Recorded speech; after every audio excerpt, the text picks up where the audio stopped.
دلوقتي هتقدر تعرف كل تفاصيل اوردرك من مكان واحد. هتعرف تقييم عميلك للمندوب وتتابع المكالمات والرسائل اللي استقبلها عميلك وقت التوصيل، وده لتحكم أفضل وتجربة شحن أحسن مع بوسطة.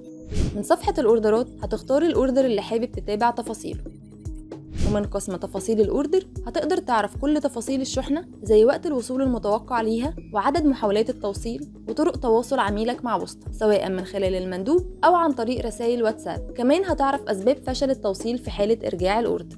ده غير إن بوسطة هتساعدك تعرف تقييم عميلك لمندوب الشحن ولخدمة التوصيل بشكل عام، ده بالإضافة لملخص سريع عن تفاصيل الشحن. كمان بوسطة هتساعدك تتتبع شحنتك بالتفاصيل والجدول الزمني ليها من وقت استلامها ولحد وصولها لعميلك. ده غير إنك هتقدر تتابع محادثات واتساب اللي وصلت لعميلك بخصوص استلام شحنته مع بوسطة، وتتأكد من مكالمات المناديب بالمواعيد.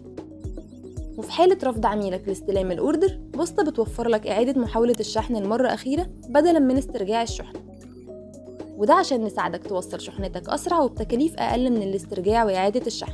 لكننا بننصحك في التواصل مع عميلك وتأكيد الاستلام معاه قبل إعادة محاولة التوصيل.